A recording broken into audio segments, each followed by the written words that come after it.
Carnivores. The lion is known throughout the animal kingdom as the king of beasts. The great white shark is the most feared predator in the oceans. And the timber wolf's howl strikes terror into the hearts of fuzzy woodland creatures everywhere. But even savage carnivores get their feelings hurt.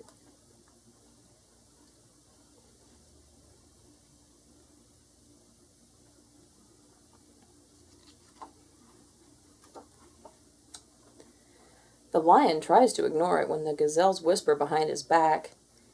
He pretends not to see the zebras looking down their noses at him. The wildebeests call him Bad Kitty just because he's eaten half the neighborhood. It hurts. It really does.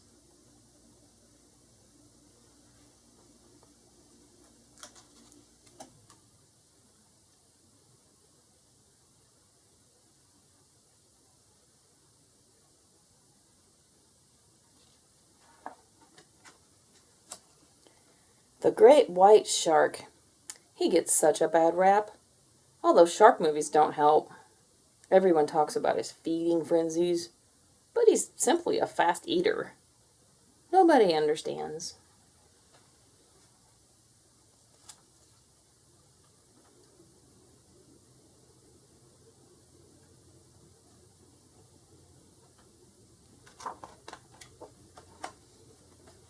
And the timber wolf almost never eats little girls.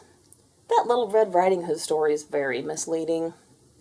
The bunny rabbits always say, "Quit sneaking up on me!" But he's not sneaking.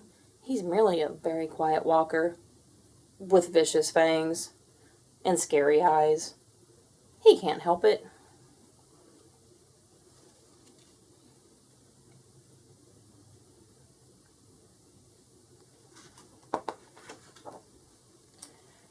So it was just a matter of time before the lion, the great white shark, and the timber wolf started hanging out, because even carnivores need to share their feelings.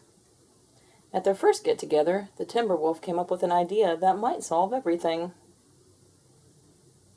"We'll go vegetarian!"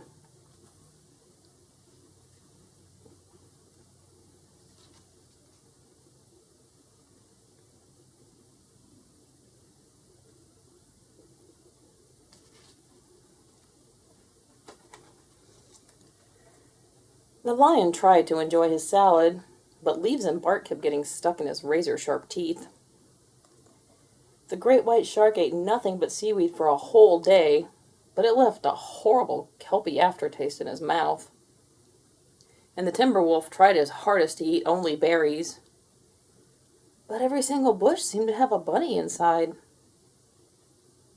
They realized that becoming vegetarians was a silly idea in the first place.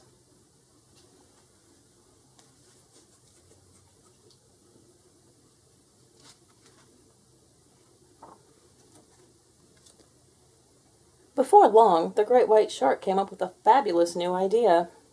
The disguise plan. New outfits. We'll blend right in. At first, the lion's antelope disguise worked out terrific. Everyone treated him so nicely. But when the other antelope smelled his zebra breath, it was all over.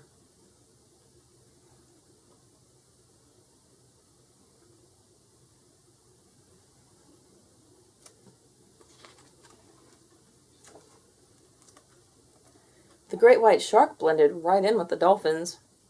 Nobody suspected him of being bloodthirsty at all, until all the dolphins disappeared.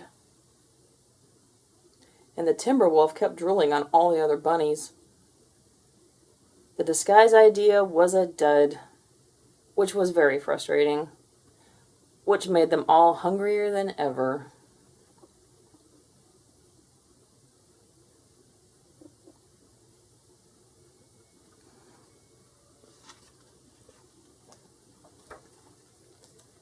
As a last resort, the lion invited the oldest and wisest carnivore he knew to come speak to the group. The great horned owl was happy to be included.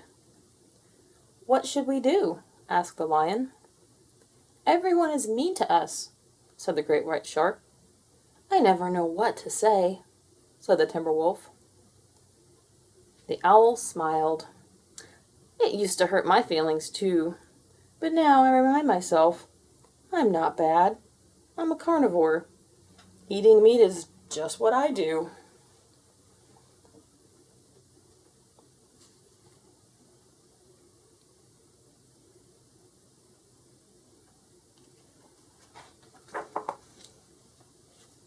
I'm not bad, whispered the lion. I'm a carnivore, confessed the great white shark. Eating meat is just what I do, declared the timber wolf. The wise old owl was brilliant.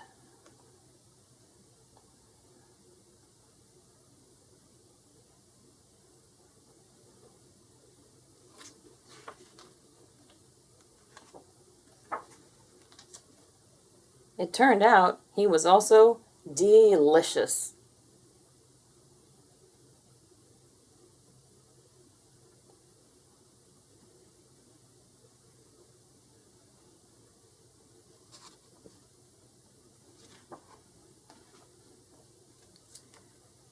These days, things are different. The lion doesn't dread going to the watering hole anymore. When the zebras give him nasty looks, he smiles his friendliest smile and eats them.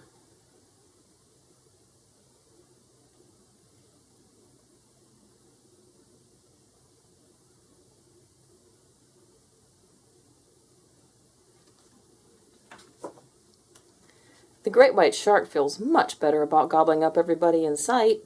He knows that he's a husky fish with a healthy appetite and free seed.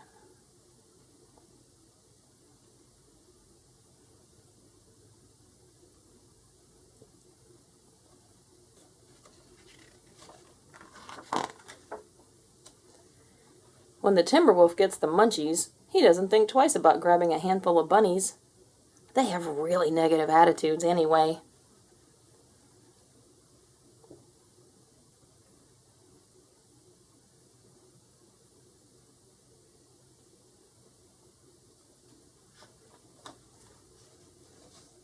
After all, they're not bad. They're carnivores.